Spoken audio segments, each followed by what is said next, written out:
नमस्कार दोस्तों, आज की इस वीडियो में आप सबका स्वागत है, वेलकम है।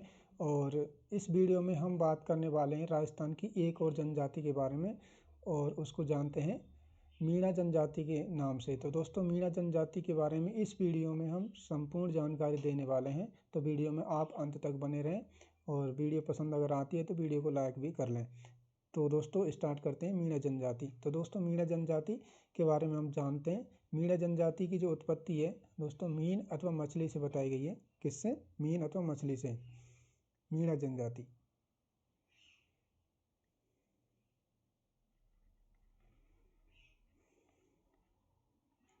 ठीक है दोस्तों, मीणा जनजाति।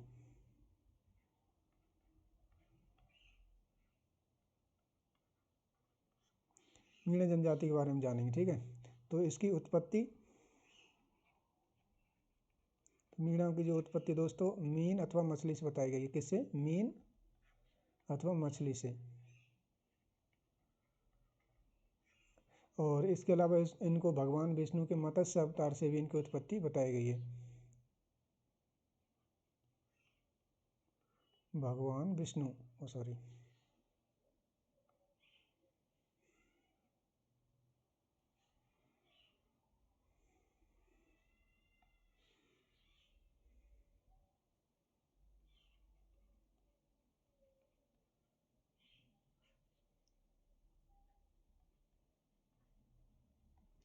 भगवान विष्णु के मत्स्य अवतार से।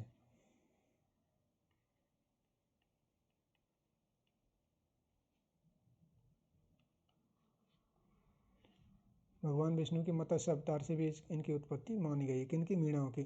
ठीक है। राजस्थान में सबसे अधिक जनजाति मीणा जनजाति की संख्या। राजस्थान में सबसे अधिक कौन सी जनजाति पाई जाती है? तो मीणा जनजाति सबसे अधिक पाई जाती है। राजस्थान में सबसे अधिक पाई जाने वाली जनजाति है। राजस्थान में सबसे अधिक,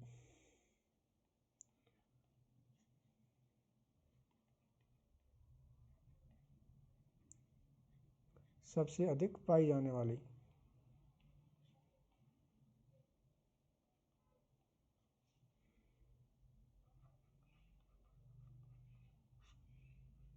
सबसे अधिक पाई जाने वाली जनजाति। ठीक है।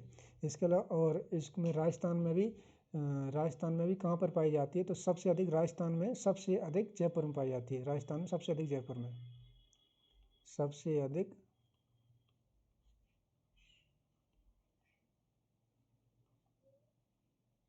जयपुर में पाई जाती है। सबसे अधिक जयपुर में पाई जाती है। इसके अलावा ये जनजाति ऐसा नहीं है कि जयपुर में ही पाई जाती है। जयपुर के अलावा भी ये कई जिलों में पाई जाती है। जैसे कि जयपुर के अलावा, इसके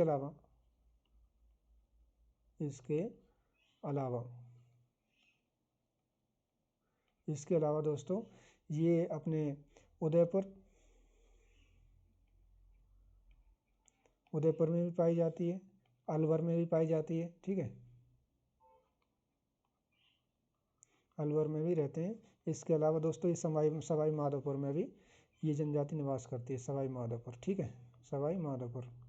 तो राजस्थान में कहाँ कहाँ पाई जाती है? सबसे अधिक जयपुर में पाई जाती है। जयपुर के अलावा उदयपुर, अलवर और सवाई माधोपुर में ये निवास करते रहते हैं। ठीक है। और इनको जो राजस्थान अपना देश स्वतंत्र नहीं हुआ था उससे पहले मीणा सरदार जो थे, जयपुर के शासक का राज तिलक करते थे। तो मीणा सरदार क्या करते थे? जयपुर के राजा का राज तिलक,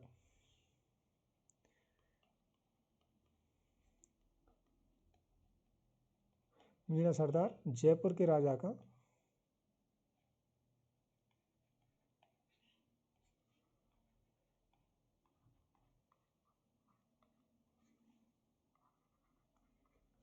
राज तिलक करते थे।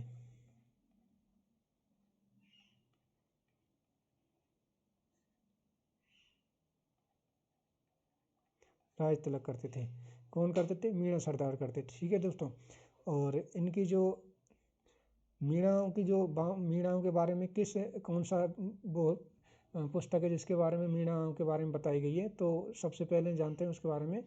तो दोस्तों, मीणा पुराण है। मीणा पुराण, मीणा पुराण है। और मीणा पुराण की रचना किसने की है? मुनि मगन सागर ने रचना।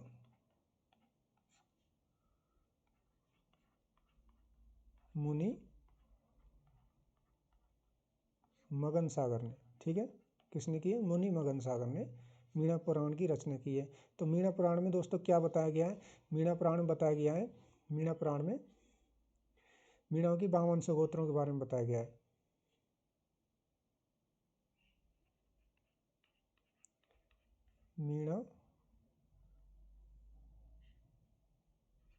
मीणाओं की 5200 मीणाओं की 5200 गोत्र बताए गए हैं। 5200 गोत्र,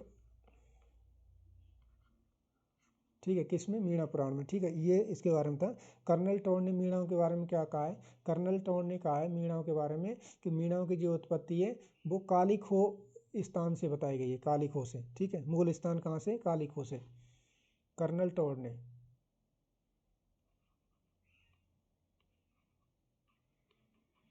कर्नल टोड, ठीक है, कर्नल टोड ने क्या कहा है कि मीणाओं का जो मूल निवास स्थान है,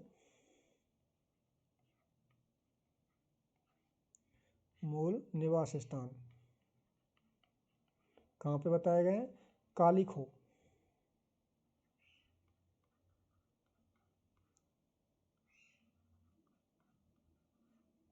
काली खो को बताया गया है। कर्नल टोड ने बताया है मीणाओं का मूल स्थान काली खो। और ये काली खो कहाँ पर पड़ता है दोस्तों?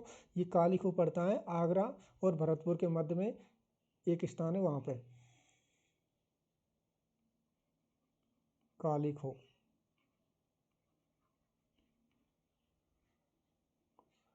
काली खो कहाँ है? आगरा, भरतपुर और आगरा के मध्य में,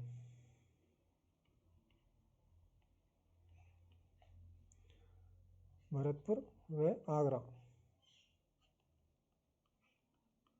भरतपुर व आगरा के मध्य में, ठीक है। तो ये किसने कहा था? ये कहा था मीणाओं के बारे में कर्नल टोड ने कहा था। कर्नल टोड ने क्या कहा था कि मीणाओं का जो मूल स्थान है वो कालीको है, कालीको पहाड़ी है। और कालीको पहाड़ी जो कहाँ पर है दोस्तों? ये भरतपुर और आगरा के मध्य में स्थित है, ठीक है। ये मीणाओं के बारे में बताया गया था कर्नल टोड ने, ठीक है दोस्तों। इसके अलावा जो मीणा है, मीणाओं को 2 वर्गों में बांटा गया है। कितने वर्गों में? 2 वर्गों में।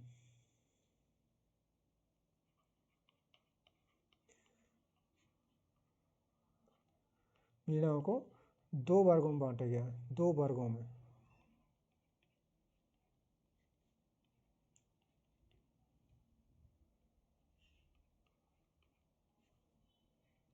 ठीक है। 2 वर्गों में बांटा गया। और कौन कौन से वर्ग हैं?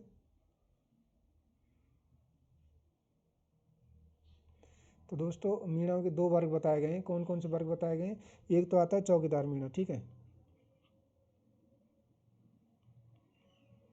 चौकीदार मीणा।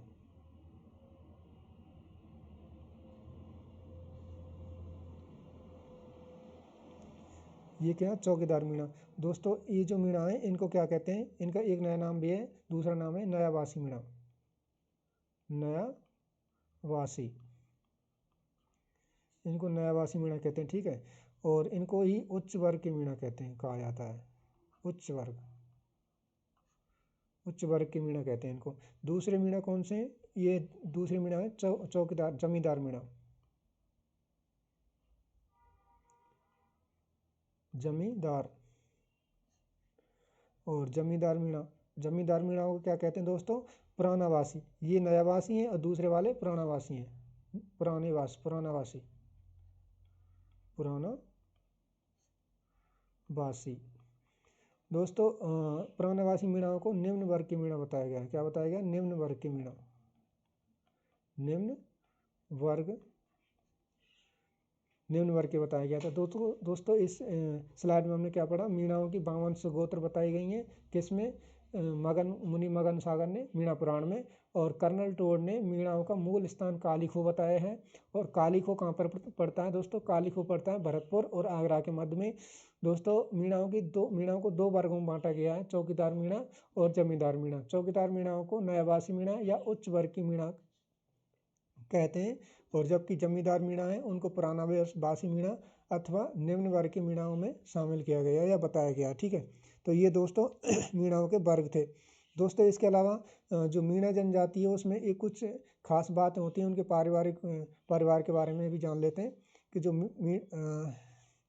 मीणा समाज का जो परिवार होता है वो पितृसत्तात्मक समाज होता है। कैसा होता है दोस्तों? पितृसत्तात्मक।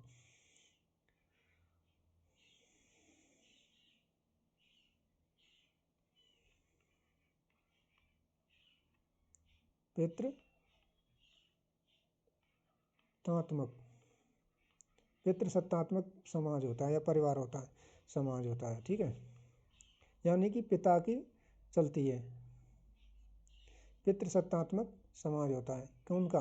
मीणाओं का। इसके अलावा जो मीणा जनजाति है वो अपने दामाद की बहुत अधिक खातिरदारी करती है, दामाद को बहुत अधिक मानती है।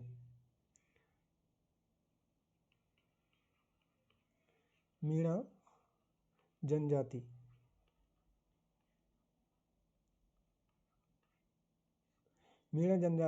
दामाद की सेवा अधिक करती है, दामाद अथवा बहनोई।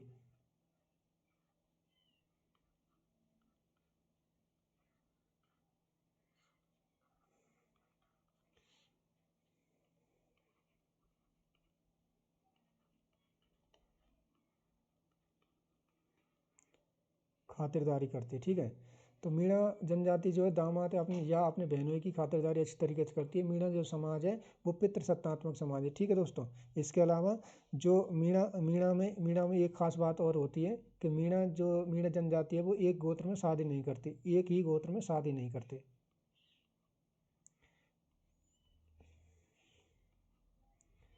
एक गोत्र में शादी नहीं करते,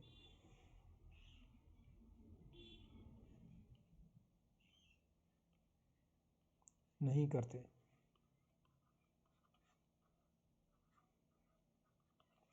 ठीक है,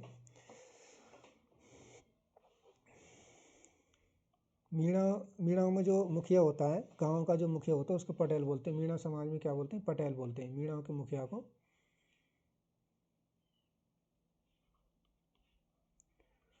गांव के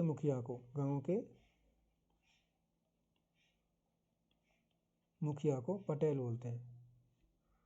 क्या बोलते हैं? पटेल। किसे बोलते हैं? पटेल। गांव का जो मुखिया होता है उसे पटेल बोला जाता है। ठीक है दोस्तों, इसके अलावा जो 5 गांव का जो मुखिया होता है उसे पंच पटेल बोलते हैं। 5 गांव के मुखिया क्या बोलते हैं? 5 गांव के मुखिया को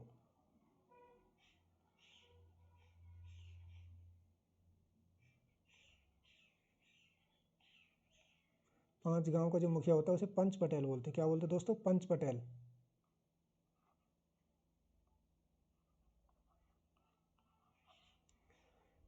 ठीक है, पंच पटेल बोला जाता है 5 गांव के मुखिया को। और जो मीणाओं में एक मानता है कि इन मीणाओं में जो 84 गांव की जो पंचायत होती है उसमें जो फैसला किया जाता है उसको सर्वमान्य होता है, उसी को मानते हैं, उसको तोड़ नहीं सकते। तो 84 गांव की पंचायत के जो फैसला मान्य होता है।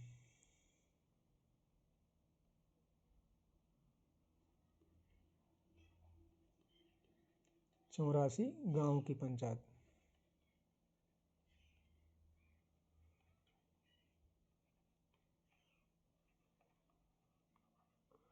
84 गांव की पंचायत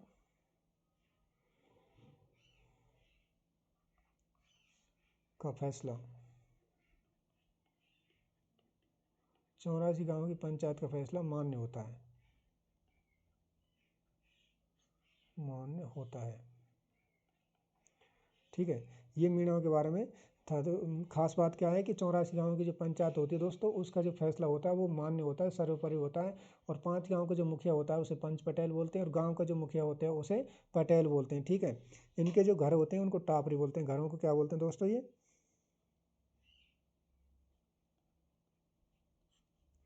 घरों को टापरी, क्या बोला जाता है? टापरा।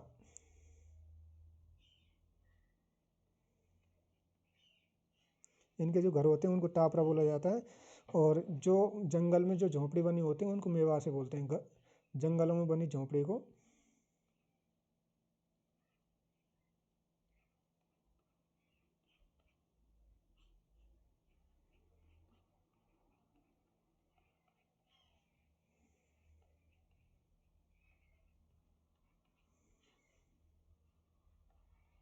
मेवा से। क्या बोलते हैं दोस्तों? मेवा से। मेवा से क्या होता है? जो जंगलों में झोंपड़ी बनी होती है उसको मेवा से बोलते हैं। तो इस स्लाइड में हमने क्या पढ़ा दोस्तों कि इनका जो समाज होता है वो पितृ सत्तात्मक समाज होता है। मीणा जनजाति अपने दामाद अथवा बहनोई की बहुत अधिक खातिरदारी करती है। एक ही गोत्र में शादी नहीं करते। गांव के मुखिया को पंच पटेल बोलते हैं और 5 गांव के मुखिया को पंच पटेल, गांव का जो मुखिया होता है उसको पटेल, और 5 गांवों के मुखिया को पंच पटेल बोला जाता है। 84 गांव की जो पंचायत होती है उसका फैसला मान्य होता है।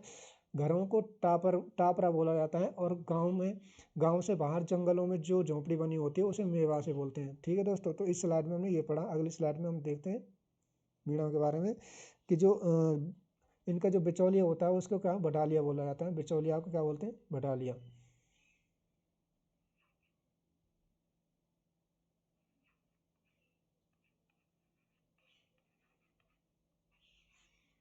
ये क्या होता है? बिचौलिया।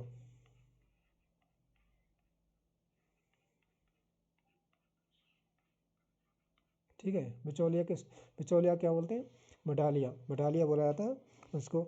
और जो ओवरी दोस्तों, एक ओवरी होती है, ओवरी।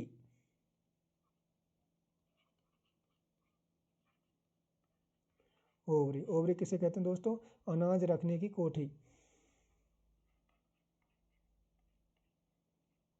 अनाज रखने की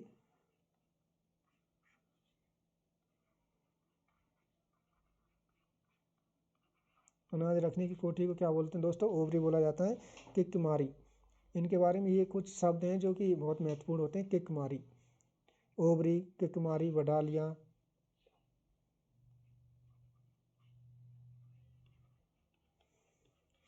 किक्मारी, किक्मारी क्या होती है दोस्तों? संकट के समय दी जाने वाली आवाज।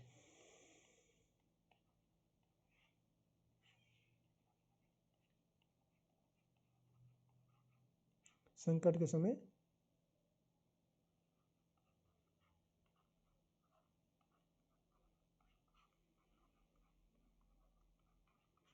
संकट के समय जो आवाज़ दी जाती है उसे बोलते हैं किक्मारी बोलते हैं। इनमें जो तलाक कैसे होता है दोस्तों? इनकी जो समाज होती है उस समाज के अंदर जो तलाक होता है वो तलाक मतलब तलाक कैसे होता है, तो तलाक के बारे में जानते हैं।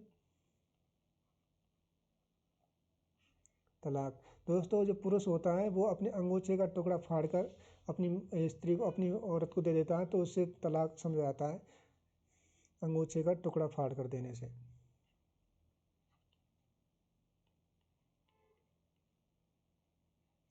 अंगूछा का टुकड़ा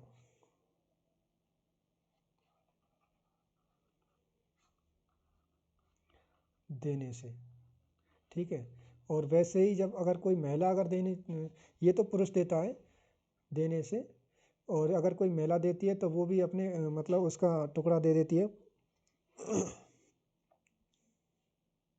और महिला अपने पल्लू का टुकड़ा,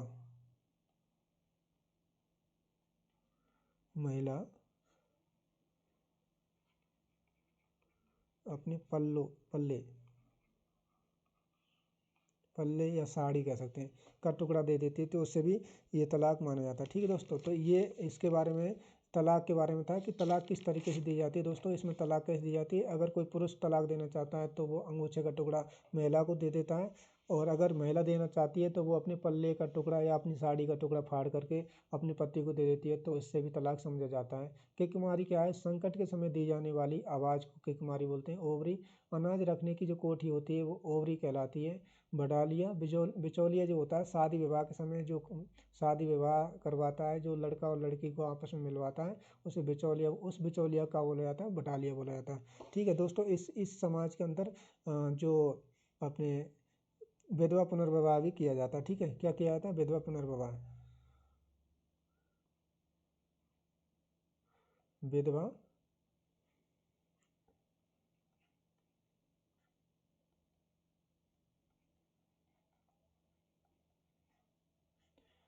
विवाह का प्रचलन है।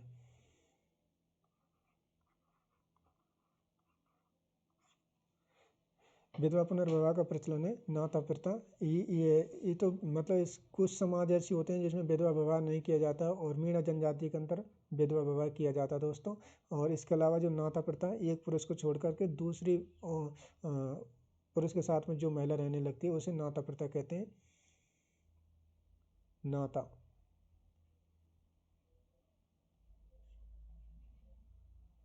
नाता प्रथा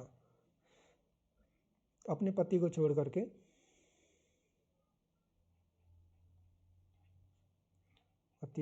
छोड़कर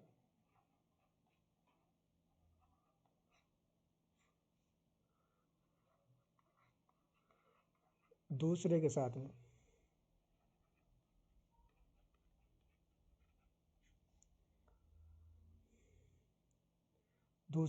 में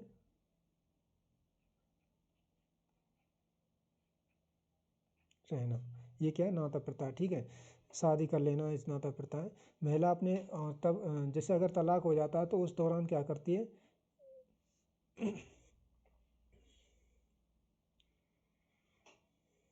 अगर कोई महिला तलाक ले लेती है तो उस पर वो महिला अपने सिर पर एक मटकी रखती है, उसमें पानी भरती है, और जो उस मटकी को जो पुरुष उस मटकी को ले लेता है, उतार देता है, उसी पुरुष के साथ में उनका विवाह संपन्न समझा जाता है। तो मटकी को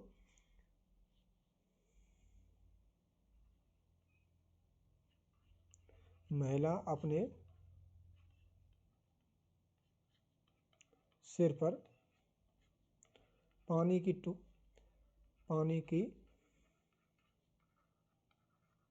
मटकी रखकर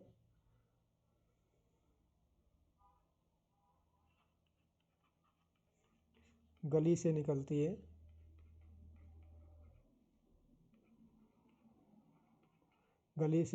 है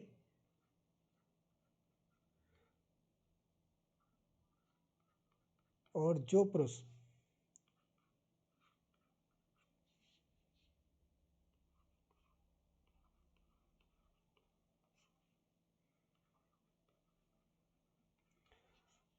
मटकी को उतार देता है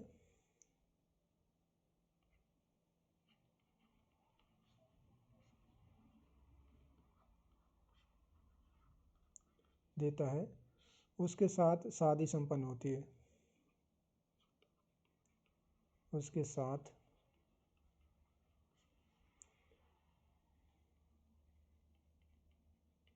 शादी मानी जाती है।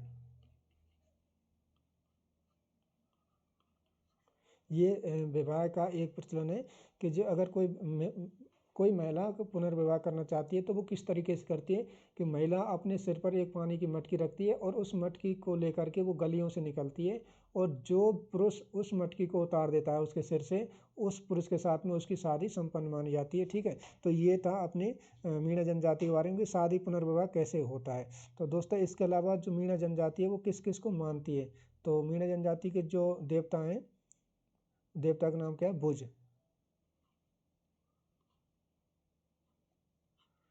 भुज देवता। मीणा जनजाति इनको पूजती है।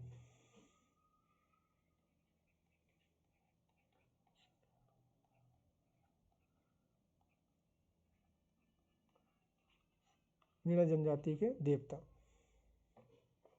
ठीक है, ये कौन है दोस्तों, मीणा जनजाति के देवता हैं। ठीक है, और इसके अलावा इनका जो रामेश्वर घाट सवाई माधोपुर में मीणाओं का प्रयागराज माना जाता है। ठीक है,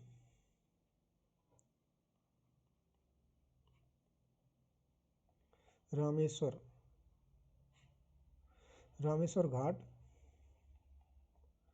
ये कहाँ पर है दोस्तों, ये सवाई माधोपुर में है, सवाई माधोपुर में।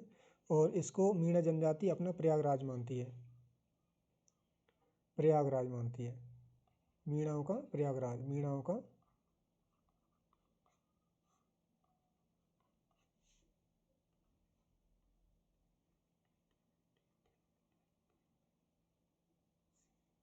क्या है दोस्तों, ये मीणाओं का प्रयागराज है। दूसरे जो देवता हैं वो देवता हैं भूरिया बाबा,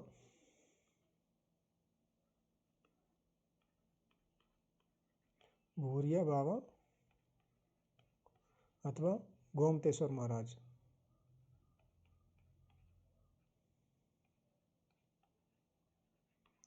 गोमतेश्वर, गोमतेश्वर जी। और इनका जो मंदिर कहाँ पर है, ये अरनोद प्रतापगढ़ में है। कहाँ पर? अरनोद प्रतापगढ़ में। ठीक है दोस्तों।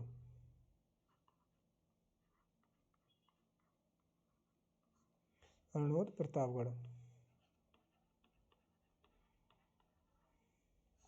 अरनोद प्रतापगढ़ में मंदिर है इनका। और दोस्तों भूरिया बाबा की कसम खा करके, भूरिया बाबा की कभी झूठी कसम नहीं खाते। ठीक है, मीणा जनजाति क्या नहीं करती? मीणा जनजाति भूरिया बाबा की झूठी कसम नहीं खाती। तो दोस्तों इस स्लाइड में हमने क्या पढ़ा? दोस्तों इस स्लाइड में हमने पढ़ा कि मीणा जनजाति में जो महिला होती है वो शादी कैसे करती है या पुनर्विवाह कैसे करती है। तो मीणा जनजाति की जो महिला होती है अपने सिर पर पानी की मटकी रख करके उस मटकी को लेकर गलियों से निकलती है, और जो पुरुष उस मटकी को उतार देता है उसके साथ में उसकी शादी संपन्न मानी जाती है। इसके अलावा जो उनके देवता होते हैं, भोज देवता, मीणा जनजाति के देवता माने, देवता इनके, मीणा जनजाति इनको पूजती है, इनको अपना कुल देवता देवता मानती है। रामेश्वर घाट सवाई माधोपुर में मीणाओं का प्रयागराज है। रामेश्वर घाट कहाँ पर है? सवाई माधोपुर में। और ये मीणा जनजाति इसको अपना प्रयागराज मानती है। इसके अलावा भूरिया बाबा या गोमतेश्वर, गोमतेश्वर जी, इनका जो मंदिर है वो अरनोद प्रतापगढ़ में बना हुआ है। कहाँ पर बना हुआ है? अरनोद प्रतापगढ़ में। ठीक है। और इनकी क्या खास बात है कि मीणा जनजाति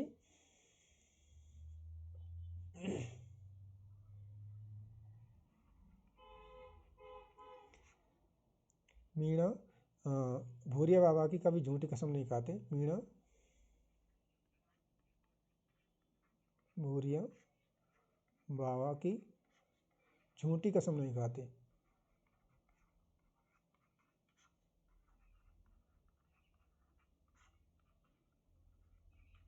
ठीक है, झूठी कसम नहीं खाते। किसकी नहीं खाते? भूरिया बाबा की। ठीक है। इसके अलावा जो मीणा जनजाति है वो किस किस को और पूजती है? तो दोस्तों जैसे केला देवी, शीतला माता, चीण माता और चौथ माता। ठीक है, किस किस को? और इसके अलावा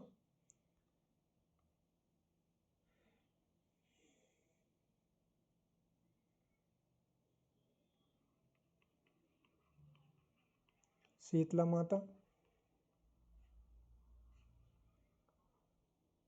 ठीक है, एक तो शीतला माता को पूजते हैं। इसके अलावा शीतला माता के अलावा केला देवी को भी पूजते हैं। केला देवी, केला देवी को भी मीणा जनजाति पूजती है। इसके अलावा दोस्तों जीण माता, जीण माता को भी जीण माता को मीणा जनजाति पूजती है। इसके अलावा चौथ माता, चौथ माता को भी मीणा जनजाति पूजती है। चौथ माता।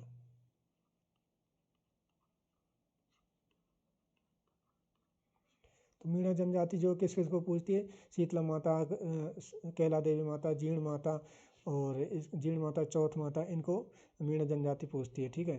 तो ये इनके दो देवताओं के बारे में था। इसके अलावा जो मीणा जनजाति है उसमें हुक्के का बहुत ज़्यादा प्रचलन है। हुक्के का बहुत अधिक प्रचलन है।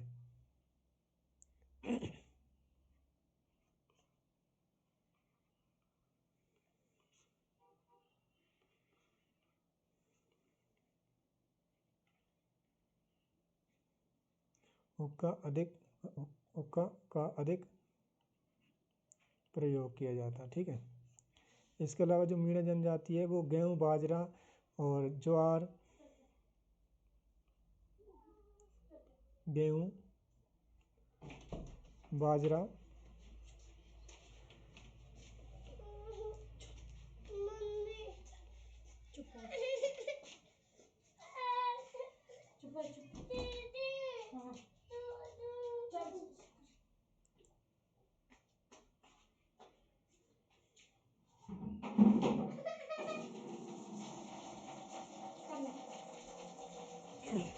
दोस्तों जो मीणा जनजाति है उसमें हुक्के का बहुत अधिक प्रचलन है। और हुक्के का प्रचलन है। गेहूँ, बाजरा और छाछ, छाछ, छाछ भोजन में यूज करते हैं, भोजन में। ठीक है, ये इसका इनका भोजन था। ठीक है। महिलाएं जो हैं घेरदार घाघरा, ओढ़नी, कांचली पहनती हैं। महिला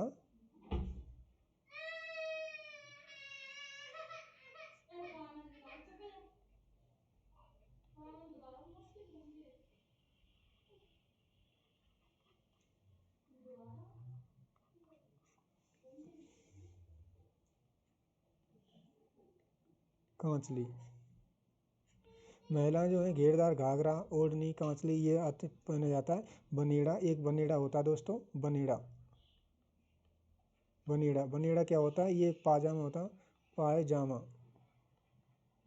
ये क्या होता है? पायजामा होता है। और इसको मीणा मीणा जाति पहनती है, मीणा पुरुष पहनते हैं पायजामा। पुरुषों द्वारा पहना जाता है, ठीक है, पुरुषों द्वारा पहना जाता है, ठीक है, ये पुरुषों द्वारा पहना जाता है। और एक मीणा जनजाति के बारे में एक खास बात और है दोस्तों, कि इसके अंदर एक जरायन पेशा अधिनियम था। जरायन पेशा अधिनियम, जरायन पेशा,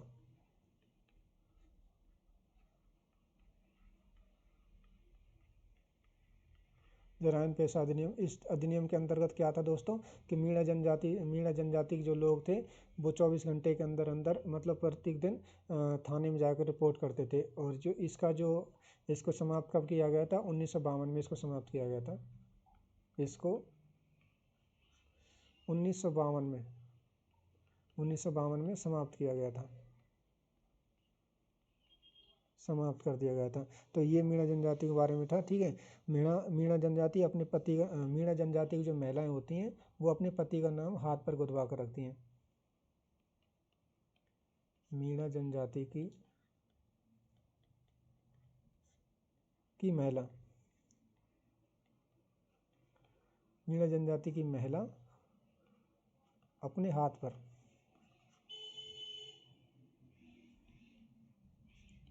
पर पति का नाम गुदवाती हैं, पति का नाम गुदवाती हैं, ठीक है दोस्तों। तो ये मीणा जनजाति के बारे में था। तो दोस्तों शुरू से हम जान लेते हैं कि हमने मीणा जनजाति के बारे में क्या क्या पढ़ा था। एक बार फास्ट स्लाइड करते हैं कि जो मीणा जनजाति है उनकी उत्पत्ति मीन अथवा मछली से मानी गई है। भगवान विष्णु के मत्स्य अवतार से भी मानी गई है। राजस्थान में सबसे अधिक पाई जाने वाली जनजाति है। जयपुर में सबसे अधिक पाई जाती है। राजस्थान में किस स्थान पर सबसे अधिक है? तो जयपुर में। इसके अलावा उदयपुर, अलवर और सवाई माधोपुर में ये जनजाति पाई जाती है। मीणा सरदार जयपुर के राजा का राज तिलक करता था। मीणा पुराण की रचना मुनि मगन सागर ने की है, ठीक है, मुनि मगन सागर ने की है, ठीक है। मीणा पुराण की रचना किसने की है? रचना मुनि मगन सागर ने, ठीक है। और इसके अलावा मीणाओं की 5200 गोत्रों के बारे में बताया गया। कितनी? 5200 गोत्र बताई गई हैं। कर्नल टॉड ने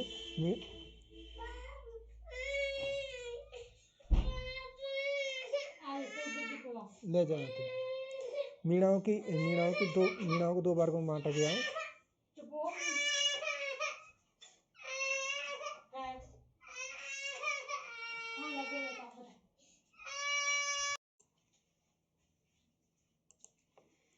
दोस्तों मीणाओं के बारे में कर्नल टॉड ने क्या कहा था? कर्नल टॉड ने बताया था मीणाओं के बारे में कि इनका मूल निवास स्थान कालिखो है। कहाँ पर? कालिखो है। और कालिखो कहाँ पड़ता है? भरतपुर और आगरा के मध्य में पड़ता है। मीणाओं को दो उपवर्गों में बांटा गया है, चौकीदार मीणा और जमींदार मीणा। चौकीदार को नयावासी या उच्च वर्गीय मीणा कहते हैं और जमींदार मीणा को पुरानावासी या निम्न वर्गीय मीणा कहा जाता है, ठीक है। इसके अलावा इनका जो समाज होता है वो पितृसत्तात्मक समाज होता है। कैसा होता है? पितृसत्तात्मक समाज होता है। मीणा जनजाति के में दामाद या बहनोई की अधिक खातिरदारी की जाती है। एक ही गोत्र में शादी नहीं करते, ठीक है। गांव के मुखिया जो होता है उसको पटेल बोला जाता है। क्या बोलते हैं दोस्तों? पटेल बोलते हैं। और 5 गांव के मुखिया को पंच पटेल बोला जाता है। 84 गांव का जो पंचायत होती है उसका फैसला मान्य होता है, पंचायत का फैसला मान्य होता है। घर जो होते हैं दोस्तों उसको टापरा बोलते हैं। क्या बोलते हैं दोस्तों? टापरा बोलते हैं। जंगलों में बनी झोंपड़ी को मेवा से बोला जाता है। क्या बोलते हैं दोस्तों? मेवा से बोलते हैं। इसके अलावा जो भडालिया बिचौलिया जो होता है उसको क्या बोलते हैं? भडालिया बोला जाता है। क्या है? भडालिया, ठीक है। ओबरी क्या होती है? अनाज रखने की कोठी होती है, उसे ओबरी बोलते हैं। किकमारी, ये मीणाओं के कुछ शब्द हैं। किकमारी संकट के समय दी जाने वाली आवाज़, संकट के समय दी जाने वाली, ठीक है, आवाज़ को किकमारी बोलते हैं। तलाक कैसे किया जाता है? कि पुरुष जो होता है वो अपने अंगोछे का टुकड़ा फाड़कर महिला को दे देता है, उसको तलाक माना जाता है। अगर कोई महिला अपने पति को तलाक देती है तो वो अपने पल्लू का टुकड़ा फाड़ के पुरुष को दे देती है, तो उससे भी तलाक समझा जाता है। विधवा पुनर्विवाह का प्रचलन है इसके अंदर। और नाता प्रथा क्या होती है, पति को छोड़कर अपने दूसरे व्यक्ति के साथ में, दूसरे पुरुष के साथ में जो महिला रहने लगती है, इस प्रथा को नाता प्रथा कहते हैं। ठीक है दोस्तों। इसके अलावा महिलाएं जो होती हैं, अगर जिसमें पुनर्विवाह कैसे होता है, तो पुनर्विवाह के समय महिला अपने सिर पर पानी की मटकी लेकर के चलती है, गली से निकलती है, और जो पुरुष उस मटकी को उतार देता है उसके साथ में उस महिला का विवाह मान लिया जाता है। ठीक है। इनके जो देवता होते हैं, उन देवताओं को क्या देवता है उनका क्या किस नाम से जानते हैं, तो उन देवता हैं भोज देवता, मीणा जनजाति के देवता। रामेश्वर घाट इनका एक पूज्य स्थान है, रामेश्वर घाट। ठीक है। ये कहाँ पर है, सवाई माधोपुर में। और मीणाओं का इसे प्रयागराज बोला जाता है। तो क्या बोला जाता है, मीणाओं का प्रयागराज। भूरिया बाबा या गोमतेश्वर बाबा, इनका जो मंदिर है कहाँ पर है, अरनोद प्रतापगढ़ में बना है। और मीणा जनजाति भूरिया बाबा या अरनोद बाबा की कभी झूठी कसम नहीं खाती। इसके अलावा जो मीणा जनजाति है वो शीतला माता, कैला देवी और जीर्ण माता, चौथ माता को पूजती है। ठीक है। मीणा जनजाति में हुक्का बहुत अधिक पिया जाता है, हुक्के का अधिक प्रचलन है, प्रयोग किया जाता है। मीणा जनजाति अपने खाने में गेहूँ, बाजरा, ज्वार, छाछ भोजन में उपयोग में करते हैं। मीणा जनजाति की जो महिला होती हैं वो घेरदार घाघरा पहनती हैं, ओढ़नी पहनती हैं, कांचली पहनती हैं। बनेड़ा होता है, बनेड़ा ये पायजामा होता है जो पुरुषों द्वारा उपयोग में लिया जाता है। ठीक है। एक अधिनियम था मीणाओं के संबंध में, मीणाओं से जुड़ा हुआ जरायन पेशा अधिनियम। ठीक है। जरायन पेशा अधिनियम क्या था कि इस अधिनियम के अंदर मीणाओं को 24 घंटे के अंदर थाने में रिपोर्ट करनी होती थी प्रतिदिन। तो इस अधिनियम का जो समाप्त किया गया था, इसको समाप्त किया था 1952 में। कब किया गया था, 1952 में। मीणा जनजाति की महिलाएं अपने पति का नाम अपने हाथ पर गुथवाती थी। तो मीणा जनजाति के बारे में दोस्तों बस इतना ही था, और मैंने कोशिश की है सही सही बताने के लिए। अगर कोई बात छूटी है या कोई गलत है तो आप उसको कमेंट्स बॉक्स के माध्यम से बता सकते हैं। और वीडियो में अंत तक बने रहने के लिए आपका बहुत बहुत धन्यवाद। फिर मिलेंगे किसी अन्य वीडियो में, तब तक के लिए जय हिंद। और आपने हमारे चैनल को सब्सक्राइब नहीं किया तो चैनल को सब्सक्राइब करें, वीडियो को लाइक करें और अपने दोस्तों के साथ शेयर करें। जय हिंद, जय भारत।